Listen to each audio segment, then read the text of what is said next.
And good morning, everyone. Welcome to Sports Shorts Daily, presented by LeBears Casino. Ronnie Rance alongside Tommy Christ and TK coming to you from Tremonti's Meat and Seafood. In the back over there, those people are talking loud. TK, so if you can mute yourself until time to go.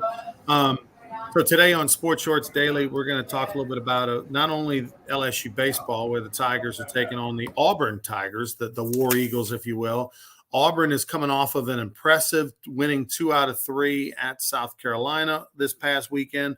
Remember, that's a place the Tigers struggled with. So Auburn, don't let that 9-12 record in league play fool you. They're going to be formidable, particularly at home. We'll get into that series. The times on that, 6 o'clock Friday, 8 o'clock Saturday, so a little late night baseball over on the Plains, and then 1 o'clock on Sunday.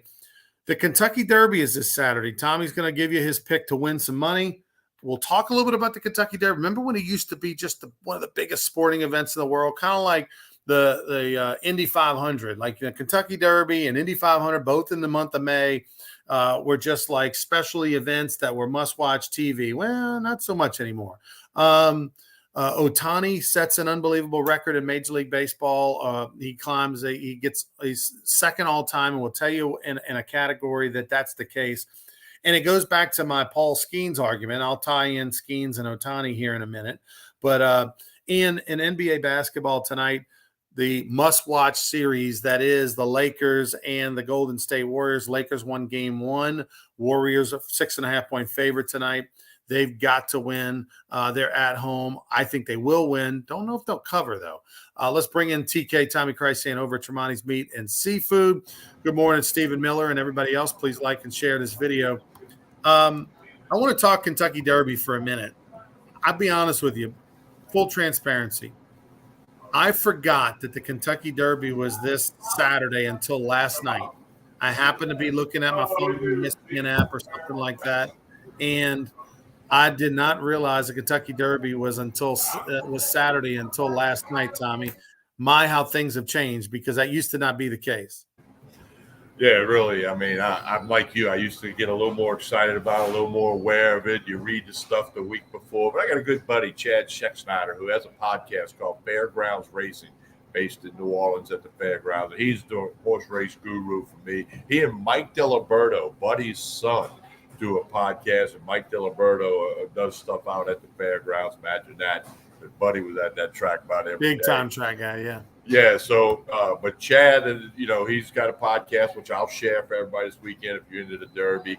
And Jeff Duncan wrote a great article today in The Advocate about the Derby and the experts who they picked. And, of course, Chad is the first expert that Duncan put in there. So Chad's a great guy, Holy Cross graduate, played baseball for Tony Robichaux at ULL. So he's a great guy, big sports guy, big fan of our show as well. So the Derby's going to go off at 5:57 p.m. Louisiana time. That's the scheduled post time. There's supposed to be rain up there in Kentucky Friday and Saturday. Track might be wet and sloppy, as they call it. But the consensus seems to be, and here's the way for you to make some money, Angel of Empire is 8-1. You put $100 down, you win $800 on Angel of Empire, 8-1. That's who everybody thinks is going to win the Derby. Now, in the last 10 Derbies, there's been 3 long shots, including last year. Rich Strike was 81-1 and won the Derby last year. The experts seem to think that it's going to be more of the favorites out front. They're all picking Angel of Empire. Of course, we don't know if they'll be right, but I'm going to go with it. Yeah, four of the past 16 Derbies, the long shot of 50-1 or higher has won. That's incredible. That's one every 4 years does a 50-1 long shot or better win. Law of averages says 81-1 last year. You're not going to get another one back-to-back years, but. What's the latest on the stage of the 4 horses dying this week at Churchill Downs? That's news to me, Stephen. No, it's bizarre. There's been a couple of horses. One horse died after a workout. Another horse was found dead in his stable. 2 horses that were like 3 stables apart, and the other horses. Obviously, it's being investigated. It's a big saga, especially this week with the Kentucky Derby. running Saturday. So that's been quite the story. And again, Ronnie, I'm like you. I can't say I'm all into the Derby and I know everything about it, but it's still a major sports event. It's a spectacle. It's on national TV on NBC and whatever. So those of you that like horse racing, get into it. And don't forget this, Ron. You can go to the Barstool Sportsbook and bet on the Kentucky Derby. So get out there at the Barstool Sportsbook and place your Derby. Watch the Derby there. Get something to eat and drink. So the Barstool Sportsbook, as we got in the post there, you can bet the Kentucky Derby, the NBA playoffs, MLB, college baseball, and more. Wild on Ice, a 3-year-old who had 3 wins and 5 career starts and was in the Derby field, was euthanized after he was injured while training on the dirt track on Thursday. Churchill Downs said in a statement, Take Charge Brianna was put down after an injury during a turf race on Tuesday. 2 horses trained by Saffie Joseph Jr. died suddenly for unknown reasons. This is something that doesn't happen. I'm shattered basically because I know it can't happen. The odds of it happening twice is in the trillions. I run almost 4,000 horses and it's never happened. It doesn't make sense. The deaths come at one of the few times each year when the sports world is focused on horse racing. So, yeah, I mean, it definitely seems suspicious. I think that's the term that everybody's using. Well, you just hit the nail on the head. If this happens 2 months ago or 2 months from now, it's on the bottom of the story list. It might not even be headlines, but the focus on the Derby this week, first leg of the Triple Crown. And, I kind of got into Triple Crown back when Ronnie Lamarck owned Risen Star. Risen Star won 2 of the legs, and the New Orleans thing. And Risen Star is over in Folsom, Louisiana. I think still alive, on a stud farm over there. And they retired him to Folsom, Louisiana. And you could go see him, when he was running around, whatever. So, again, my knowledge of horse racing is limited, but I'm betting Angel of Empire, trying to pick up a few coins. The Derby, I went one time in my life. I went back in 2000. I got a chance to watch the Fusiachi Pegasus won the race that year. That was the first ever foreign-born horse to win the Kentucky Derby. It was owned by the Emperor of Japan. And that year in 2000, they also had the first female trainer that made it to the Kentucky Derby. So anyway, that said, it was a cool experience. I only went one time. It was a really cool experience. I was working in TV as Leslie Visser's assistant for ABC that weekend, so I got a chance to be on the track, go in the paddock, do all that kind of stuff that you do when you're covering it for television, and it was really neat. It's I didn't go on a Wednesday and get to do all the parties and all the festivities because the Oaks Day on Friday is awesome as well, and then you got, of course, the race on Saturday, but. Definitely something, a bucket list type of event. I know a couple people going this year that have never been. So it's definitely something you do. What's funny, Tommy, is that the Derby, the Indianapolis 500, they both are as big as they ever were in those cities. There's going to be 200,000 people in Indianapolis at the end of the month for the Indianapolis 500. There's going to be 150,000 people, at the Kentucky Derby. It's the biggest event in those markets. Everybody wants to go. But from a television standpoint, it doesn't hold the same cachet, ratings, whatever, that it did back in the day when you only had 3 or 4 channel options. Ronnie, I got an Indy 500 story. Many years ago, I was in Bloomington. I had some good friends there and whatnot, and it was the Indy 500 weekend, and they have a thing called Carburetor Day. It's like on Thursday before the race, where the cars just blow the doors off of it to see how fast they can go. We had tickets to be in the pit for Carburetor Day because I wanted to see a car go 205 miles an hour past me. I just wanted to see what it looked like. That got rained out that particular year, so we didn't go. I didn't get to go to Carburetor Day, and I kind of was upset, disappointed that I didn't get to see it. I've never had the chance since. So got a little Carburetor Indy 500 almost story. Yeah, I actually did a tour. We played in Shelbyville, Indiana when I was 12 years old. A little Bambino Babe Ruth World Series was up there. And Don Piku, by the way, coach of that team. And so we went to Shelbyville, Indiana. Yeah, Shelbyville, Indiana was an hour south of Indianapolis. So we flew in Indianapolis, and we did a tour of the Indy 500. You know, you got to go through the museum. They put you on like a little, shuttle bus kind of thing, and you went around the whole track. There's a golf course with one of the two holes that are on the inside of the Indianapolis 500. Like you literally, like there's a golf course on the outside. And underneath, you come from the golf course, you go underneath the track where the carts would go. And then there's like a couple more holes on the infield, which is really cool. So, I mean, it was an awesome experience. And that was in 1984 that I went to and did a tour of the Indianapolis 500. The bricks. Oh, yeah. The brickyard, the finish line is actually about a 3 foot. The original bricks. Yeah, the original bricks. That was another thing I was going to get to see when we did scheduled to do the carburetor day thing, but it didn't work out. All right, we move on. LSU baseball this weekend. I had a conversation yesterday with Coach Skip Bertman, and we were talking about this year's team and what's going on and everything. And I even spoke to Jay Johnson a little bit yesterday after we were on Sports Shorts. And the thing is that like I've got to apologize to LSU baseball, because I feel like I've been a little harsh. I feel like I've been a little critical, Tommy, of the Tigers. We point out a lot of their faults, right?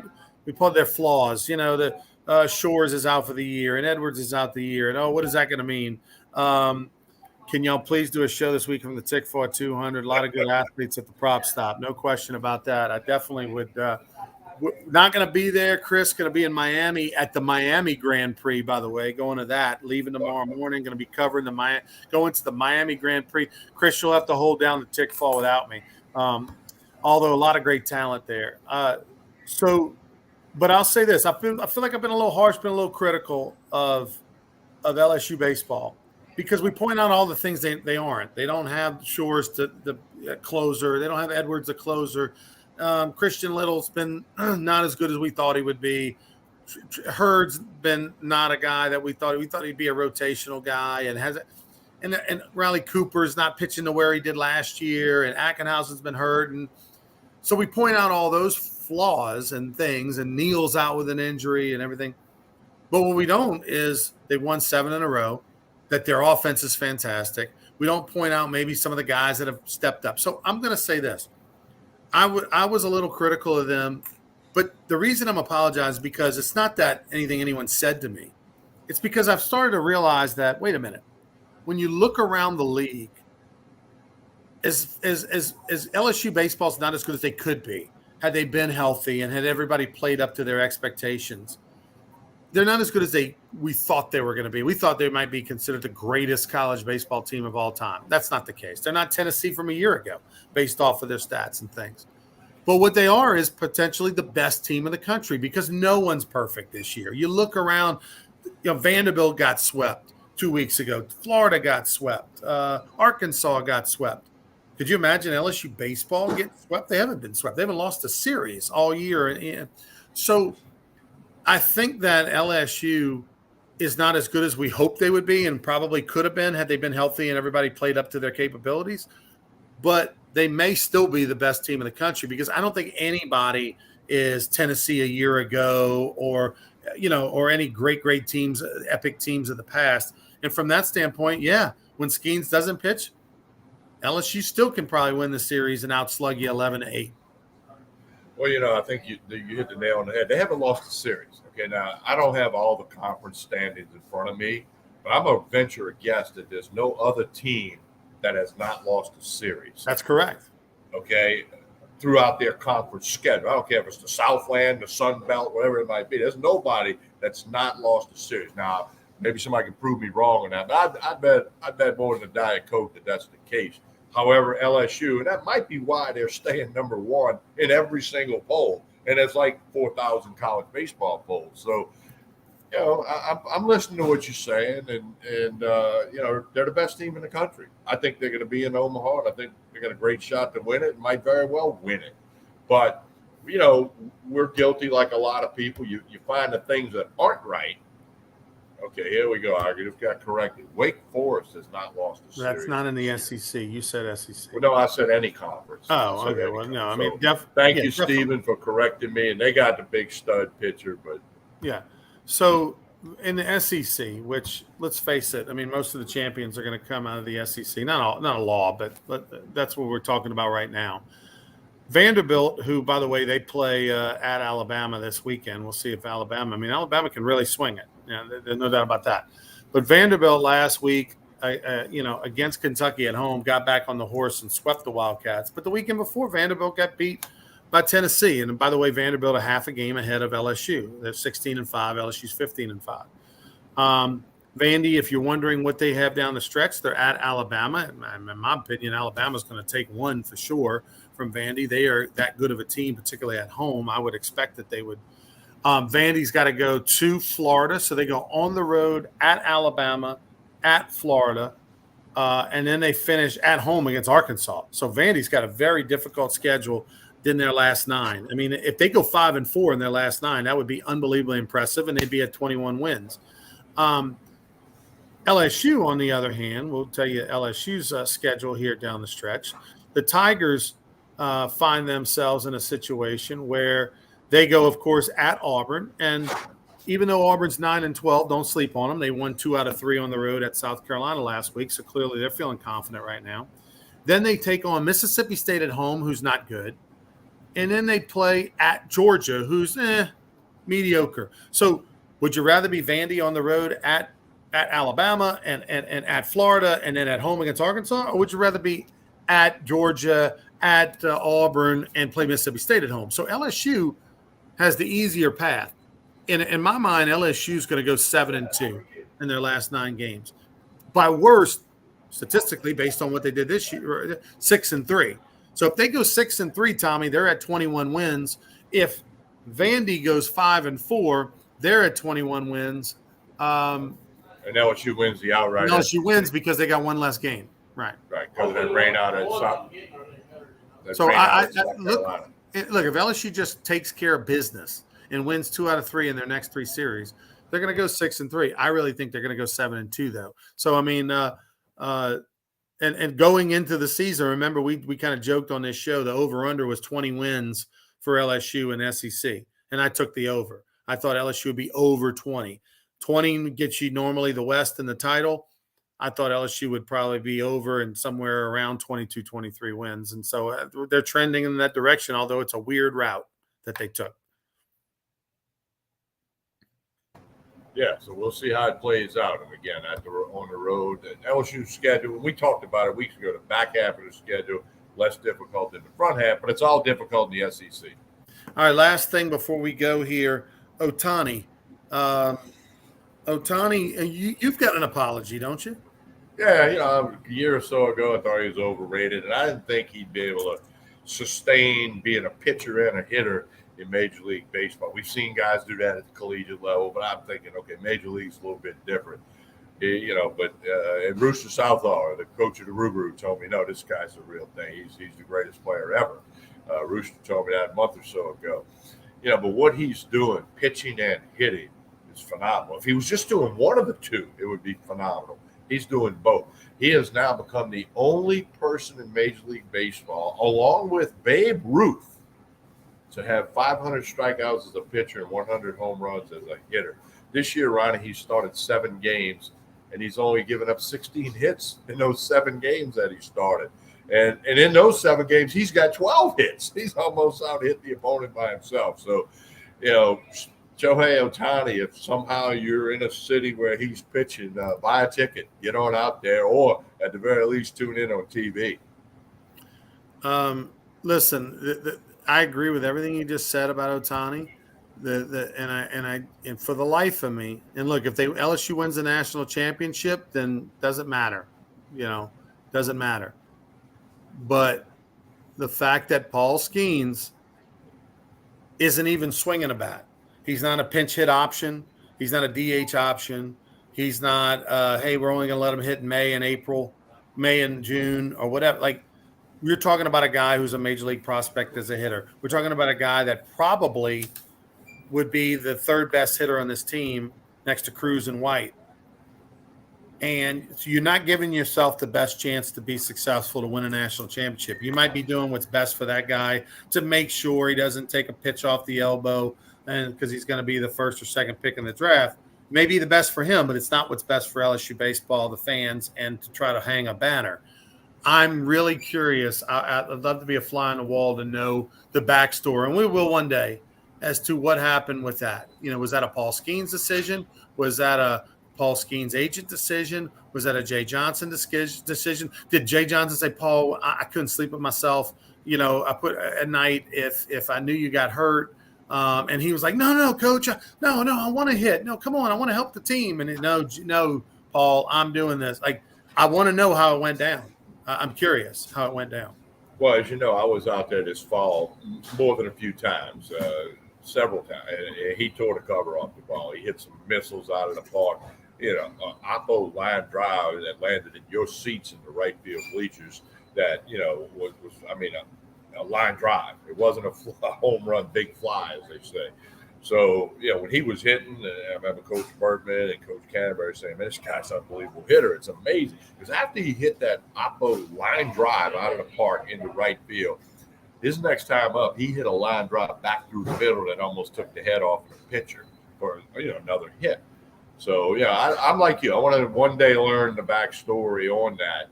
But I do get it. I mean, if he's batting and he would get hit in the hands or the wrists, the fingers, that's about a $40 or $50 million right hand he's got. All right, we'll be back for more Sports Shorts radio this Saturday from 10 to noon over at Calandro's Supermarket. Sports Shorts radio 10 to noon this Saturday at Calandro's Supermarket on 104.5 ESPN Baton Rouge. And then Sports Shorts Daily next week. Tune in to check out the times and locations and everything in your area for that one. TK, tell us about Tremonti's on the way out. Well, Mother's Day is not this weekend, but next weekend. So if you want some live crawfish, you can pick them up Saturday, the day before Mother's Day, or you're grilling steaks, sausage. They got all that here. Tremonti's Meat and Seafood, Jefferson Highway, right down the street from Parkview Baptist Church and School. The wine, the whiskey, the bourbon, the tequila, the vodka, they got it all. Check out Tremonti's Meat and Seafood on Facebook and Instagram and make those plans for that Mother's Day weekend next weekend. Or you might be grilling for the Kentucky Derby or something. You got to come into Tremonti's and see all they have. All right, for Tommy Krysan, I'm Ronnie Rance. Thanks for watching, and make sure you like and share this video and watch the Miami Grand Prix this weekend. You won't Is that a new Rougarou jersey over your shoulder? It's one we're mocking it up. There you go. Hang on, let me go this way. Right there. That's a green jersey. You can actually get them online right now. But is that something the team's going to wear? Yeah, but you can buy them. You can buy them online right now. brrougarou.com. That's different than last year. Yeah, well, that's our home. Yeah, it's a little bit different. The jerseys last year just said Rougarou in the front. It didn't have the Rougarou mascot with the bat in the mouth. So we're going with that on the jersey this year, and we still have our blacks. A little bit different. We've got a couple little tweaks to it, subtle tweaks. But for the home greens, we've got the pinstriping on the front, which they didn't have the striping, and then we also the mascot with the bat in the mouth. Pretty cool. Check it out at brrougarou.com. All right, Ronnie, you have a great trip. Thank you, brother. We'll talk to you next week.